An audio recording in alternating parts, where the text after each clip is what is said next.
네, 안녕하세요. 저는 한양대학교 교수 및 지크립토 대표 오현욱입니다. 저는 이제 암호학 쪽을 주 전공을 하고 있고요. 그리고 블록체인 쪽도 연구를 하고 있습니다. 그래서 암호학과 블록체인을 가지고 뭐 투표라든지 금융 서비스 응용을 저희가 개발하고 있는 그런 회사입니다. 예를 들어서 우리가 그냥 블록체인을 쓴다. 거기에 투표를 그냥 저장한다. 그럼 문제가 되는 게 투표 내용이 다 공개가 되잖아요. 그래서 얘를 그냥 저장하면 안 되고 암호화를 해서 집어넣어야 됩니다.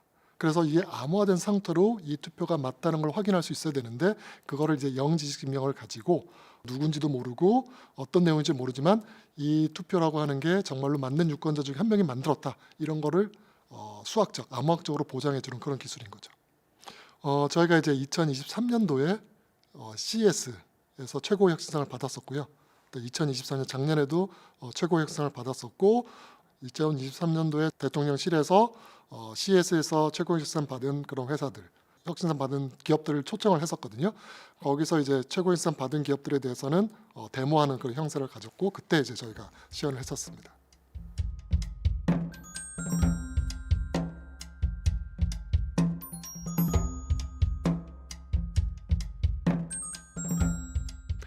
그렇기 때문에 다른 형태의 선거라든지 뭐 이런 거를 도입을 하면서 기존의 선거에 문제가 있다 이런 거를 자꾸 저한테 얘기하게 만들려고 하는 그런 것들이 있었던 것 같아요. 왜냐하면 저도 사실 이메일을 받은 적이 있거든요.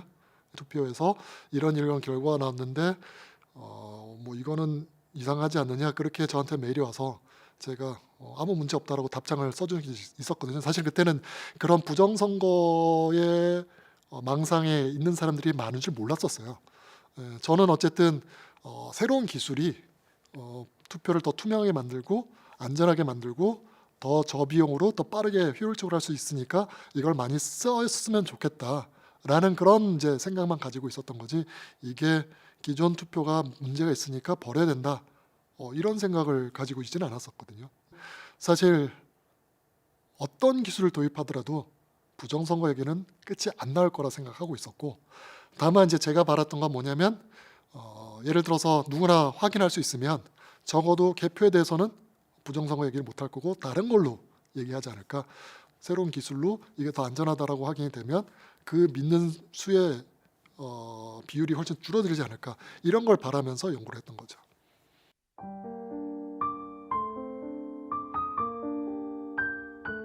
저는 이제 그날 밤에 집에 있었고요. 네, 집에 있었고 한 11시 40분 정도 이제 자려고 이제 휴대폰을 덮으려고 하는데 그때 눈에 살짝 계엄이라는 글자가 스쳤어요, 사실은.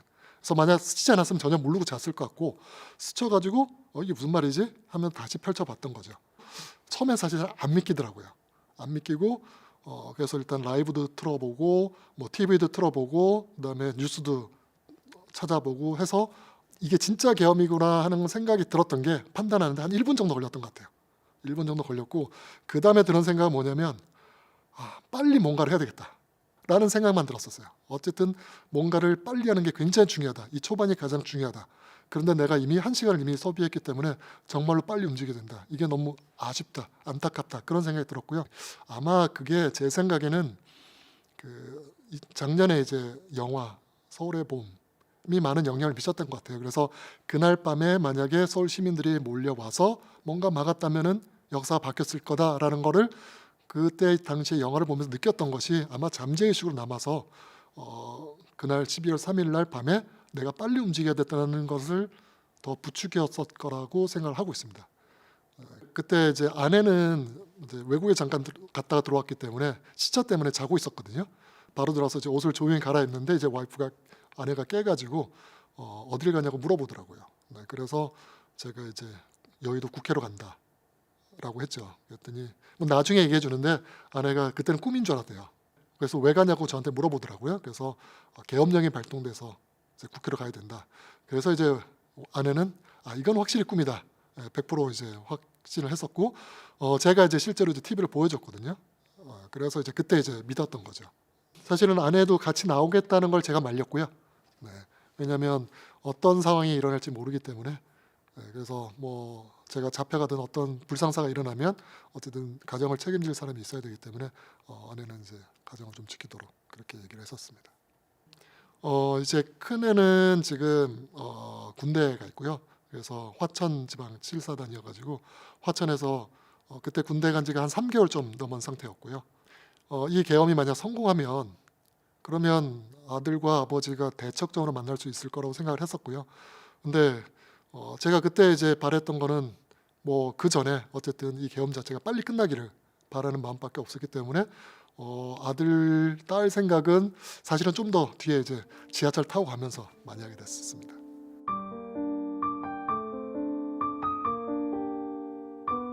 여의도를 가긴 가야 되는데 사실 상황을 잘 몰랐었어요. 그러니까 제가 생각할 때는 여의도가 전부 다 뭐 군인이나 경찰로 다 막혀 있고 그 가까이 접근을 못할 거라고 생각을 했었어요. 그래서 택시가 글로 가는 게 빨리 잡힐까? 이런 생각이 먼저 들었고요. 그래서 일단 지하철로 국회에 가까이 가고 만약 못 가게 되면 그때부터는 뛰어서 가자라고 생각을 했었습니다. 지하철에 안에 있는 사람들의 숫자는 평소랑 비슷한 것 같은데 이제 국회 의사당을 내린 사람들은 다 같은 목적이었고요.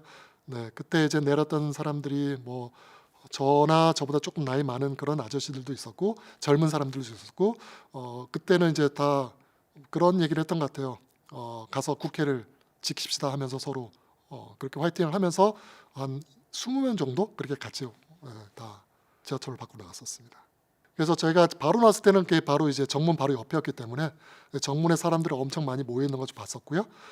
그리고 이제 그 담장이 있는데 그때 이제 막 넘어가는 사람들이 막 있었거든요.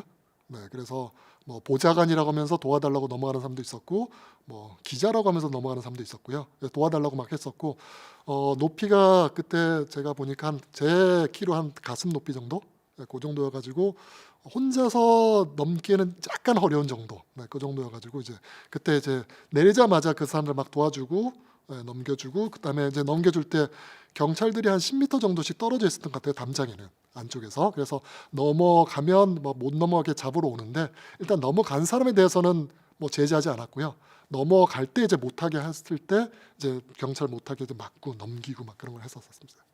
경찰들이 이제 낮은 형태의 바리케이트를 치고 있었는데 그 바리케이트를 흔들면서 이제 문 열라고 하는 사람도 있었고 그다음에 경찰들한테 이제 뭐 내년에 내 아들이 이제 군대 가는데 이거 어떻게 할 거냐고 막 울는 그런 아주머니들도 있었고 네, 그랬었습니다. 근데 속으로는 저는 내 아들은 이미 군대 가 있는데 하면서 더 좀 슬픈 감도 있었고요.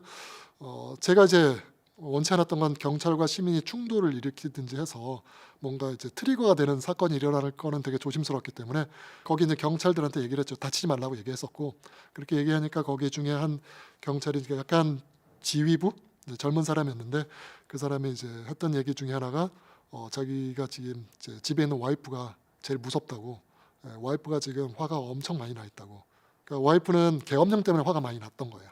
그러니까 일반 시민이랑 똑같이 계엄령에 화가 많이 나와 있고 그 계엄령을 실행하기 위해서 남편이 이제 가 있으니까 얼마나 많이 화가 났겠습니까. 네.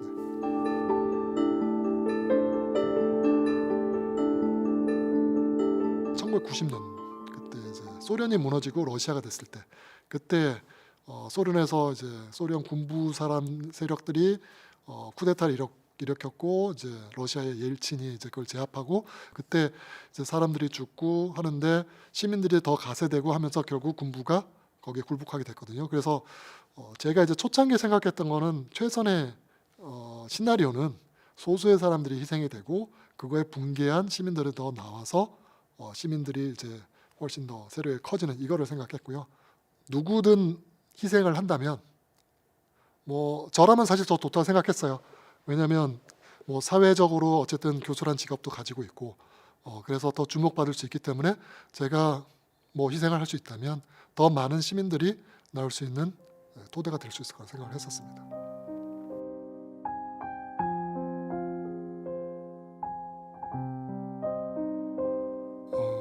우리 사회로부터 받은 그런 혜택에 대한 보답이라고 생각했었습니다. 좀 당연히 뭐 가족도 중요하고 딸도 중요하고 하지만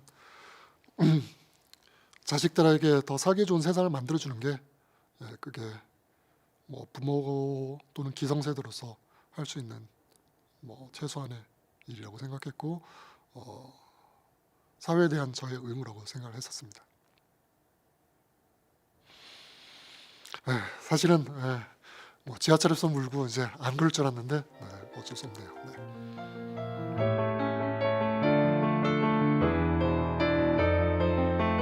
저는 이제 그 가결 순간은 몰랐었고 사람들이 환호하는 소리로 이제 뭐 해지 가결됐다라고 보여주고, 그래서 저도 이제 유튜브 확인해서 해지 가결을 보고 앞에 있는 경찰한테 이거 국회에서 가결했다, 이제 풀어도 된다, 이거 막지 말라, 그렇게 얘기를 했었고, 제 제자들이 이제 국회 온다고 전화를 해가지고 이제 그 국회 정문 쪽에서 만났었고요.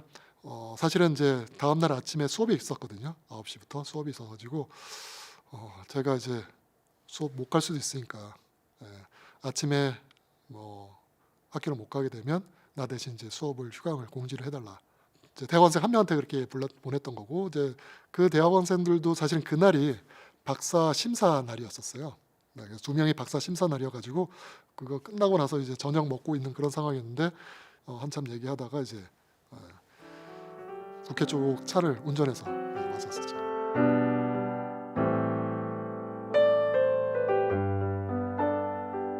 네, 반갑죠. 네, 많이 반갑죠. 네. 사실 나올 거라 기대 안 했었고, 그리고 혼자 밤새우는 것보다는 훨씬 더 이제 이야기할 수 있는 사람이 있으니까 훨씬 더 외롭지 않게 그 밤을 지낼 수가 있었습니다. 아직 그 계엄 해지 선언하기 전이어가지고 이거 뭐 또 제 2차 계엄이라든지 언제 또 군인들이 들어닥지 못하니까 이거 계속 지켜야 된다, 그런 얘기했었고, 4시 반에 이제 그때 담화를 했었거든요. 그때 그래서 이제 계엄을 해제한다, 그렇게 담화를 하고, 그래서 그거를 보고 한 10분 정도 있다가 이제 해제된 것 같으니까 이제 집으로 갔었습니다.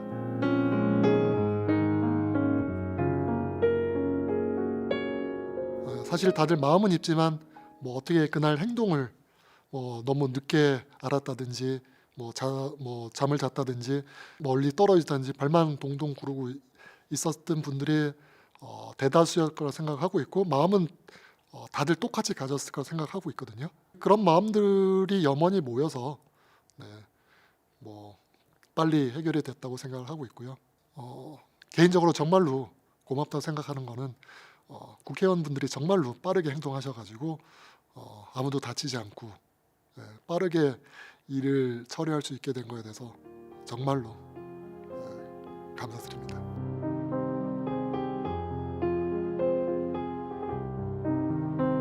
12월 3일이 우리나라에 비가 내린 거라 생각을 해요.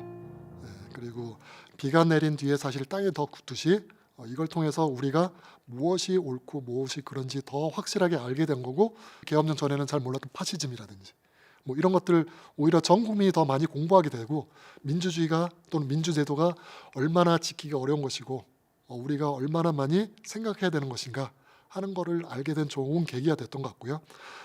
그리고 이제 교육 측면에서 본다면 중고등학교 때 훨씬 더 깊게 민주제도가 무엇이고 민주주의가 무엇이고 이걸 위해서 우리가 어떻게 해야만 되는 것인지, 그러니까 시험을 보기 위한 공부가 아니라 정말 토론하고 글을 쓰고 하는 그런 교육이 많이 시행이 된다면, 그러면 그 세대들이 자라서 30년 뒤가 되면 훨씬 더 풍요로운 국가를 만들 수 있을 거라 생각하고 있거든요. 그런 교육을 만드는 것이 지금 현 세대 우리가 해야 될 일이라고 생각을 합니다.